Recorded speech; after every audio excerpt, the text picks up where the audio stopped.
Hello everybody and welcome to another video. Today I want to talk about the Tequatl fight. Oh, the footage in the background too before I get started is 2 successful attempts at Tequatl. I was actually co-commanding both of these. I don't really consider myself to be someone that gets off on commanding, but I had a lot of fun sort of organising everyone and being quite vocal and helping people in TeamSpeak.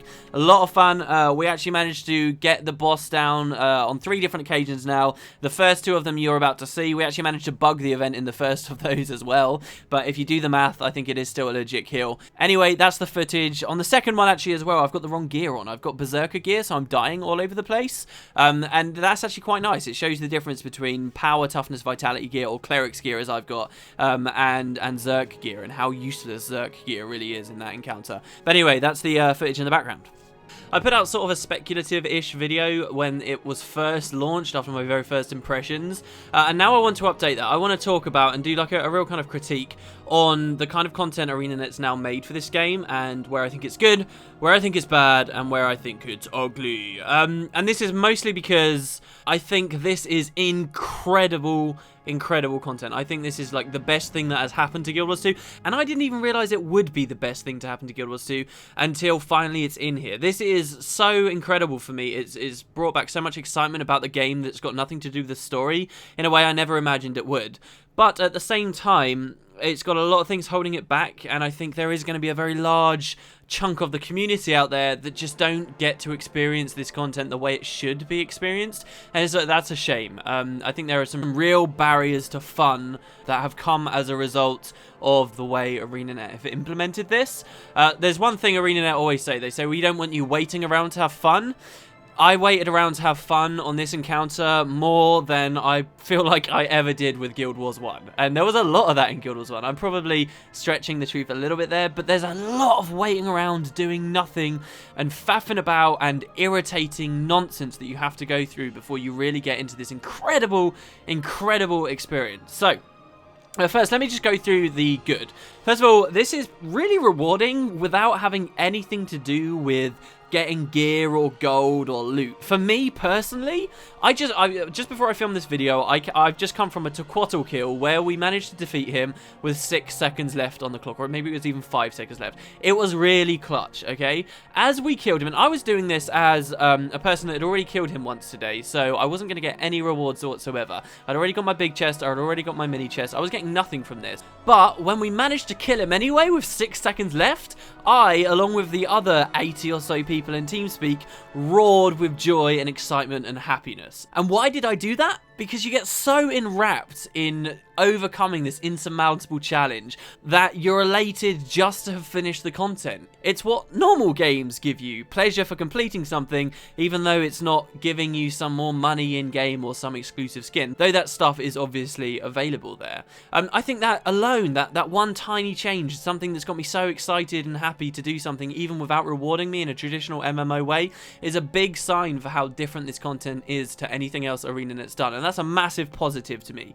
This couldn't have been achieved without it being really difficult, and I'm going to touch on the difficulty more later, but in general I will tell you now, and I'm going to repeat myself later, it's good that it's difficult, it's good that it's insanely hard. At least for me, players like me, the demographic that is me, this is amazing, and they definitely shouldn't nerf it. I think people overblow the community's response saying nerf it, nerf it, nerf it. I think people overblow that a lot. I think there's actually a lot less people asking for that than you'd realise, but I am definitely in the camp, keep it very hard, and one of the most exciting things to me possible right now is what ArenaNet can do with that kind of difficulty to the other bosses. What can they do to the Shatterer? What can they do to the Claw of Jormag? A lot. We already see that they're quite complicated set piece places, right? The Claw of Jormag himself has got a lot of interesting mechanics already going on with him that are made trivial because of their execution, because of his health and the effectiveness of zerging and so forth, but it is an interesting area. And with the Shatterer too, not so much fighting just the dragon, but the meta event itself bound to the Shatterer could be very interesting too. If you look at pre-release stuff, ArenaNet were talking about these meta events, depending on how well you do in these metas, it actually gives you more or less support in the actual fight with the dragon. And if they expand on that and really make that difficult, then that could lead to some really cool areas of content for this game. And that ties me quite nicely into the second really good thing I think this content is good for. It shows the strength of dynamic events. Somewhere along the line of development for Guild Wars 2, dynamic events went from this thing that could fail and would maybe change something. You know, like if you look at Queensdale, you could fail to stop the bandits from poisoning the water supply, and then all of the NPCs are going to sell rotten stuff. They could fail, which would mean interesting things, but they rarely do. Somewhere along the lines of development, dynamic events stopped being something you enjoy failing, or ever failing was a real pressure. Look at that Shatterer meta event chain. You can't fail that. There's no interesting different outcomes there, and that's because dynamic events until now have been a very interesting concept that falls flat because they're all just designed to be soloable or just barriers and just walls unless you've got a group of people. If ArenaNet keeps putting in difficult content like this, it really, to me, has brought out the strength of these dynamic events. The feeling I get from putting Tequatl to the stage where the Mega Laser's going to charge, and going across a jump pad and seeing this huge theatre of war beneath me with all these different dynamic events flaring off at the same time, and is really, really impressive. And it's a feeling that you can only get from a game that is so heavily revolving around dynamic events, but has never been transparent to me. And now it has been. So that's the other really good thing I really want to mention about this. I think it's fantastic they've made something so difficult, because dynamic events are shining in a way they never have before. And speaking of a theatre of war, dynamic events have always been, and a lot of content in Guild Wars 2, if you're out in the overworld, is very immediate. It will only last a little while, and it probably doesn't affect much of the world around you. It's very, very immediate. Even escort events, which start in one area and may end in a very different area, the content of the event itself is very, very close by, right? It's basically just around the heels of the Dolyak or whatever it is you're escorting. These dynamic events are covering broad areas of the map. If you look at the Tequatl fight, honestly, it's only really on one beachhead that we're seeing the fight take place, but ArenaNet have been really good at spreading all of the players out across that place. The fight doesn't look that visually interesting, or isn't really that exciting when it just starts off, because everyone just sort of balls together in a massive zerg. But when you finish defending the Mega Lasers, and everybody's rushing back to Tequatl to do loads of damage to him, and you look around the beachhead and see from all quarters huge, massive numbers of players flooding across the beachhead, that's an incredible moment, and that only comes from them having spread people out. I love this idea of this theatre of war, even beyond the Mega Laser event, where you've basically got one big Zerg, or maybe even two Zergs together fighting against Tequatl, and off in the background you've then got another group of people on the turrets, and then more groups of people defending the people on the turrets. That idea of this push-pull across multiple different areas and objectives all at once as a part of a single meta is really exciting to me, and especially the idea of when they do go to revamp some of these other boss fights in the game, they're expanding this theatre of war. There's all this stuff going on with Tequatl, all these moving pieces, but it is just a beachhead. What if we look at these other maps, like with a Shatterer? What if there's something on the other side of the zone that a specific squad of people constantly have to be dealing with? Think about the Claw of Jormag fight, when we have to shoot him out of the sky. If they revamp that, and instead of it being one cannon that shoots him out of the sky, it has to be 4 different cannons, and they're spread all across the northern area of that map, and they all have to be fired at the same time, and everybody holds their breath as they watch the sky to see whether the groups at each of those cannons actually succeeded. And you're watching as 1 bullet comes across, 2 bullet comes across. Does the third one? Everyone's holding their breath. Yes, it does. A third one, and finally gets shot out of the sky. Imagine if they broadened the scope even further. It ties into what I was talking about earlier, of this is really showing off the strength of dynamic events in a way we have not experienced before, because failure has either never been an option in the first place, or been something we care about. Now we care about it because they're making content difficult. I love it. Okay, so that's what I really like about the Tequatl stuff. I think I've spent more than enough time, and don't get me wrong, as I go further into this video, I think this is the greatest thing to have come to Guild Wars 2 for a long time, but there are a lot of weird things ArenaNet seem to have just done wrong that I do want to touch on and talk about where I think the game should go in future to avoid them. First of all, there's very little opportunity for small servers to actually participate in it. As a result of this, there is very little in the way of server loyalty in the game at the moment. I'm from Emery Bay. I am from a small dead server. This is actually a good thing, because it means I can talk for all of those people in small dead servers, and I can accurately describe to you their experience of trying to do this content. What you find is, as soon as the patch goes out, yes, we filled up the Emery Bay main server, awesome. Of course, nobody knew how to deal with the fight. Of course, we failed and he barely got lower than 95% of his max health, as far as I remember. We failed. We're a small server. We don't have a lot of big voices in our community, and we don't have a lot of people to rally to those voices either. So the result is people just never really tried it seriously on Emery Bay. There was a lot of complaining, a lot of whining in map chat, and people just realized they need to avoid it.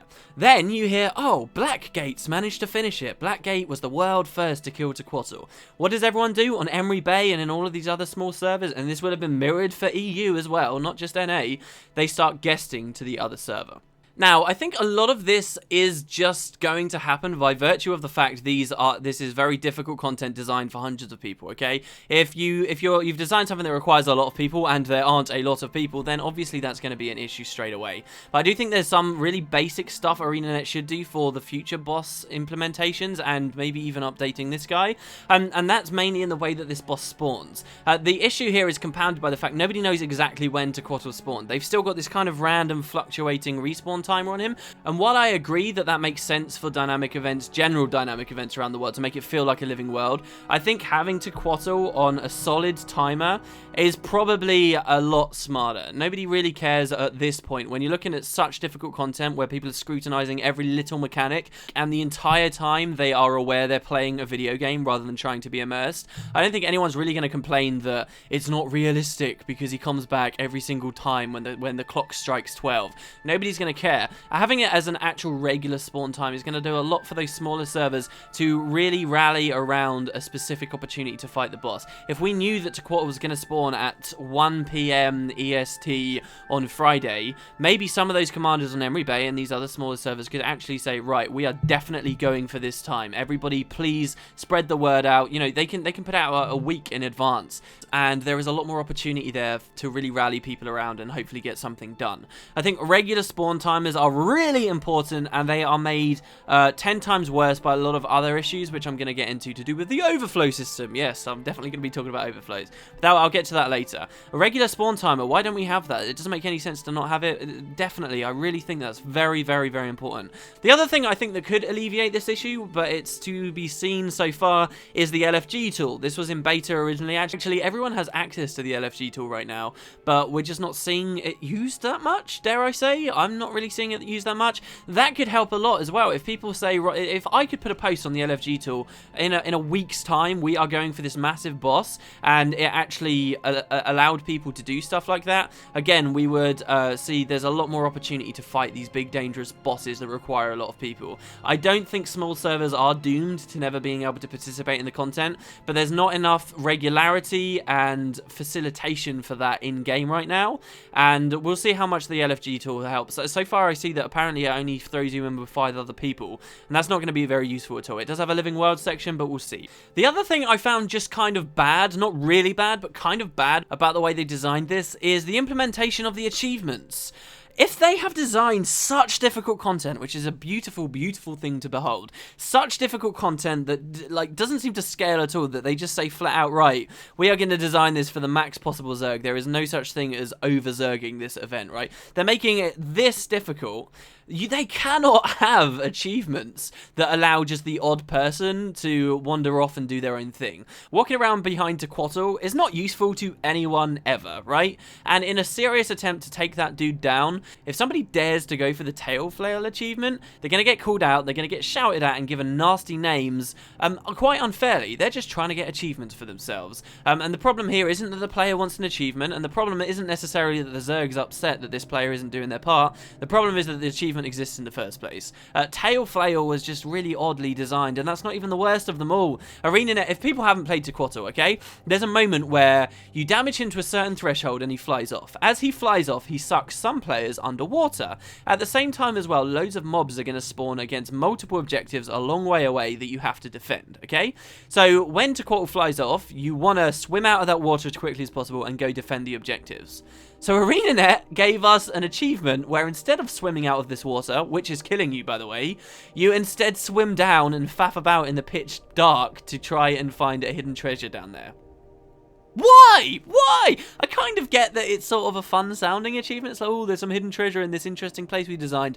But it's so counterintuitive to everything that fight stands for. And it wouldn't matter if it was, you know, if it was sort of medium-hard content, which frankly is what I would have expected ArenaNet to give to this game. No, they've put in hardcore, difficult content, and now there's this horrible split mentality where it's like, oh god, do I go for their achievement or not? I think you might see in the footage on the background for this video is actually where I first go for it, and it's in a serious attempt, and I felt really bad doing it.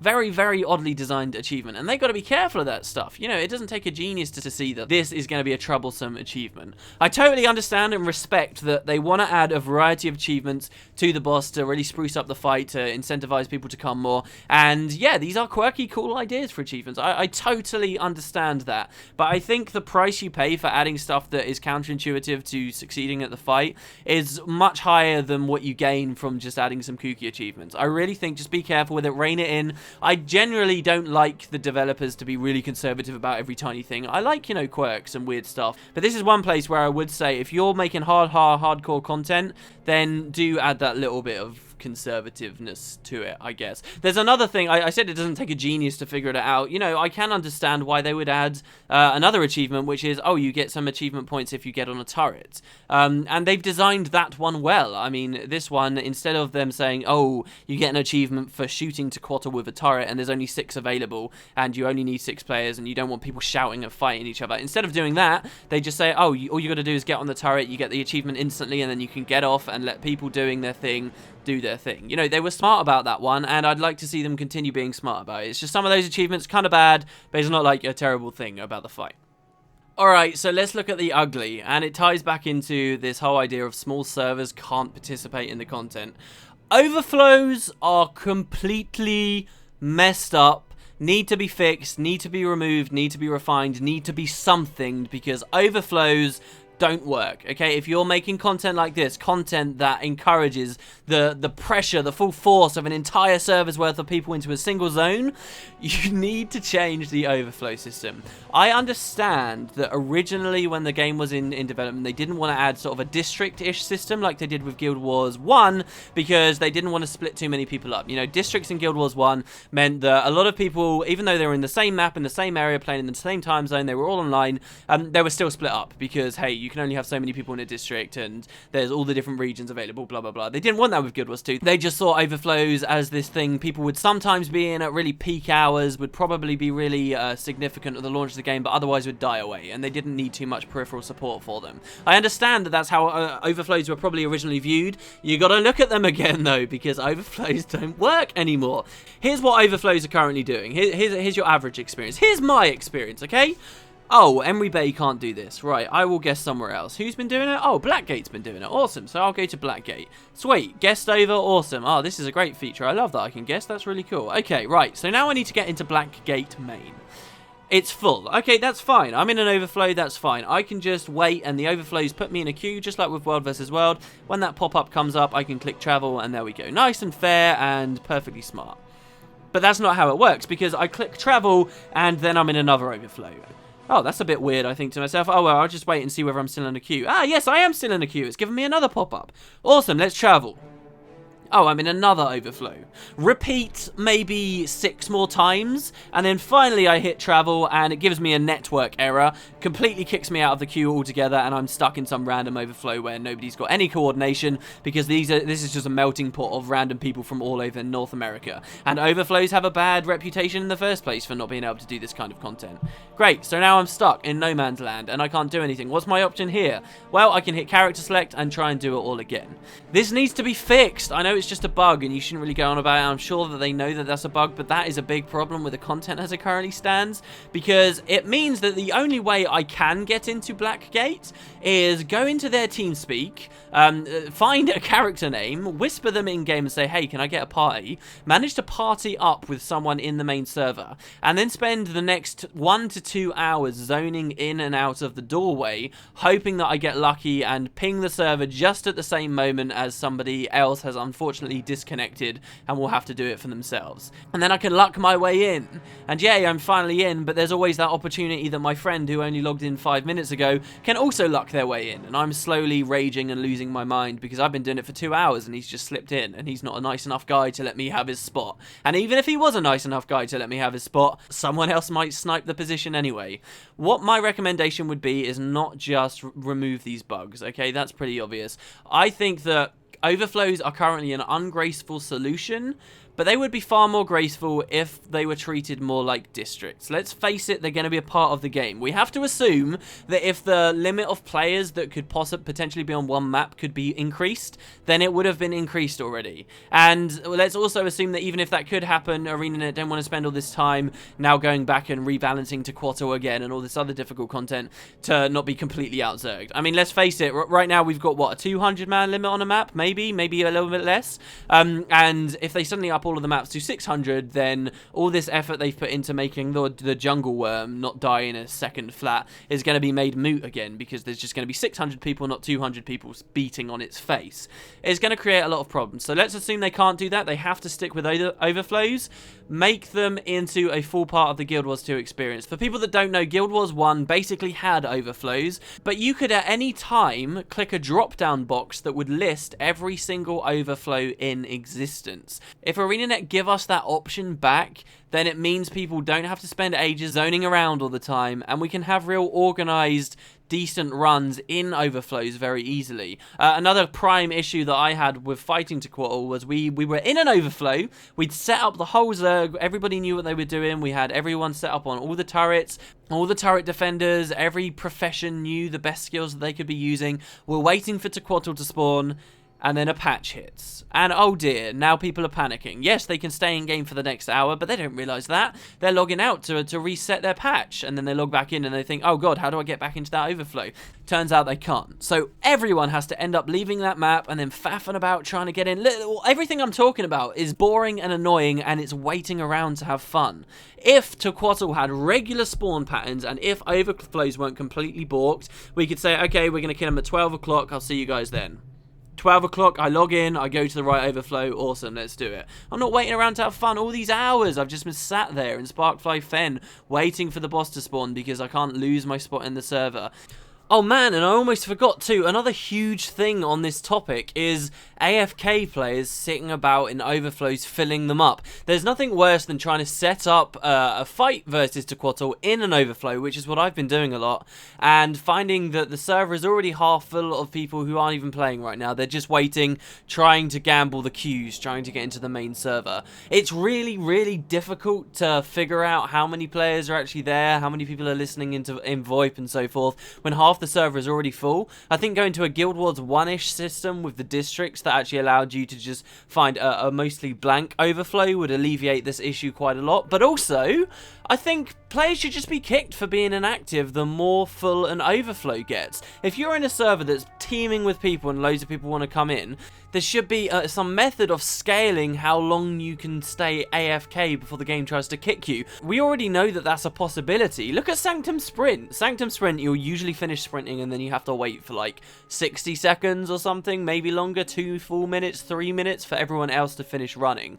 But you can't be AFK for those 3 minutes because the game will very, very aggressively want to try and kick you out. Let's have that here too. If it's a full overflow, boom, you get, what, 5 minutes maybe? That's still pretty fair. 5 minutes where you can be completely AFK before the game starts to warn you that you're going to get kicked. That would do so much. That would do wonders for not just getting into main servers, but actually organising overflows too. Besides all of this idea of actually allowing us to choose which overflow we want to go into. This is raid content, okay? Basically, this is Guild Wars 2's raid content. This is what you experience in raids. But it's not the same as raids. Why are raids different? Because they're instanced. The feeling you get after failing. This game rarely makes me feel depressed, right? But I was genuinely depressed after my first night of trying to fight and take down Tequatl. We failed. We spent hours, like 6 hours, right? Practicing, learning all the strats, everything we possibly could, giving it our all, right? But we failed. We couldn't manage to do it, right? It wasn't just my guild. It was a whole bunch of people that we'd managed to group together in this server because this is open world content, right? It's not just for guilds. It's open world content. And we failed. And what was so... Yes, people have experienced that with raids. But yes, people get depressed and they fail raids. But there's a key difference between what ArenaNet are offering and other MMOs. And that's that with ArenaNet style, I had to go to sleep that night, waking up the next day and realise all of that effort, all that sharing of information, all that understanding I'd given people, all of that positioning was all for nothing, because I would probably never meet those people again. Those people would never be in the same overflow again. They were random guys that comes from being open world content, and now pretty much all progress had been lost. With traditional raids, yeah, you might have failed, but hey, look, you got another 2% off of the boss this time. Look, that's progress. We know what we're doing. We're getting practice. It doesn't happen here. It really doesn't, unless you start forming up your own guilds. I think that's a big problem, and it's really exacerbated by all of these overflow issues and irregular timing. So that's a big part of the ugly for this right now. Overflows. Overflows ruin the content. With future bosses, let's hope that the peripheral stuff in the game to do with overflows is somehow addressed. Please. I only have one other big topic I want to talk about, and this is another ugly topic, but something I think is really important, and this is not to do with unintentional side effects of the fight, but just sort of the way that the devs arranged the battle. The encounter is fiercely restrictive, okay, on the specs you can run. Right, Tequatl and like most of the other large bosses in the game, particularly the dragons, they can't be critical hit, okay? And I understand that that was originally sort of put in the game to help control damage that was dealt to him. Like, crits are pretty crazy, right? They wildly vary how quickly you can kill a boss, depending on how many people crit. I mean, a crit can represent triple damage from a single player. I can understand that that's why they removed critical hits, so that they can more closely balance and monitor how these fights go. And I can also understand that by removing people's option to critical hit, they're actually forcing everyone out of this stupid berserker only meta, right? Everyone's running only Zerk gear, Zerk warrior, Zerk this, Zerk this, Zerk this. That doesn't work for Tequatl, because you can't even critical hit him. And I understand that they want to push people away from that, and I understand that they want to diversify the kind of builds people are running. But I don't think this is the way to do it at all. They have uniformly chopped off so many specs that are viable in this game, and so many options in an attempt to diversify the builds people can run by just destroying Berserker. They've also destroyed everything else people can run. So many other condition-based specs that proc off of various crit hits are now completely ruined among many other builds. We're already familiar, okay, with how weak condition damage is against large bosses, and that's a totally different topic, right? But we're already familiar with how weak condition damage is, and now we've got all these crit specs as well being completely useless. Now, I understand that the idea might be, okay, if you are on a condition damage spec or a berserker spec, you shouldn't be fighting the boss at all. You should be doing some of the other parts of the fight, like defending turrets. That works in theory, but you have to really follow that all the way through in terms of its execution, okay? Because if you actually look at the fight, you need 75%, more than that, 80% of the entire server in that fight against the boss. It's only 20%, and that's really pushing it. 20% of players that aren't in that massive Zerg. And when the majority of your players are on the specs for defending turrets, you can see that it just doesn't match up anymore. I think there's far too much restriction on fighting the boss when fighting the boss is the main thing everybody has to do. You can't send every single condition and Zerker character away to defend the turrets, because then you're only going to have a couple of people truly viable to be in that Zerg at the start. There needs to be more opportunity for those specs, okay? What I'm saying is, if you want to push niche specs and encourage people to do other weird stuff, first of all, there needs to be more opportunity for them, and second, I don't think that build diversification should be forced through gear at all. And that sounds like a bit of a mouthful, but what I mean here is, gear is sort of a long-term decisions players have made about the kind of way they want to play their characters, right? Exotic gear isn't cheap to come across, Ascended certainly isn't cheap to come across, and people are making decisions in this game which set they want to go for, right? And they're probably only going to want that one. Nobody is going to want to, for a single potential kill on Tequatl, want to drop their Ascended and Exotic stuff to go to like rare power, toughness, vitality. Even though they'll be more effectual at it, it doesn't seem worth it, and it sort of cuts into all this progress and development people have put into their characters. The stat spreads you have are really long-term things about your character. They're not the kind of thing the devs should be encouraging us to change on a whim, because not many players can change it on a whim, especially when you consider just the practicalities of getting a full set of everything in a random ass explorable area, and then try and hope to get back in with the overflows. As you can see, the overflow issue just exacerbates every problem that this has got right now. But that's what I'm saying, that I think build diversification is great, but not through gear, not through stats like that. They shouldn't just be obliterating critical hits or condition damage, which are such huge elements to specs people can run, and the combat system as a whole. I think what they need to focus on more is utility skills that people are running. People are willing to hot swap their utility skills, more than willing. People are willing to hot swap their weapons, and they're even to a large extent willing to swap their traits. Those are the three things that we should be pushing and encouraging people to take weird stuff and interesting stuff and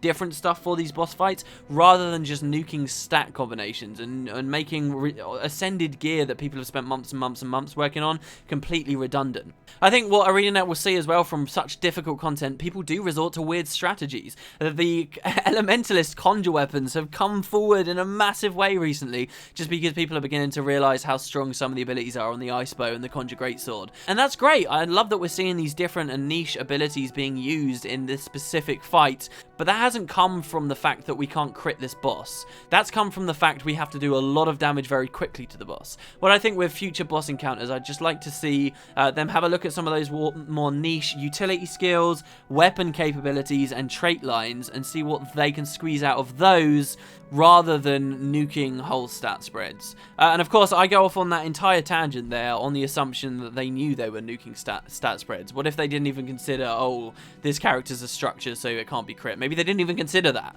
But I think that should be rectified. I think, you know, if they're going to do a Shatterer fight, if they're going to do a Claw of Jormag fight, let us crit them and force us to change stuff up in different ways. And that's where you get to be creative and force your players to be creative and be rewarded for doing so. That's really all I have to say on negatives for it. I know this has been a long video, but those are my thoughts in total. You will notice I did not say that the bad or ugly stuff about this encounter is that it's difficult. Its difficulty is its greatest strength. I do not want to see this be nerfed one tiny bit. I do think the rewards are just enticing enough that we will see guilds forming up that do regular kills on these mega bosses even a couple of months down the line. That is something that could be bad and potentially very ugly. If people are no longer incentivized to do this content, I don't want to see ArenaNet nerf its difficulty. I want to see them increase its rewards. That's the way to do it, because if they just nerf its difficulty, all those pounding moments, they're creating memories right now. They really are. I won't forget the incredible moment where we killed the Tequatl just before I recorded this with 6 seconds left. I won't forget that for a long,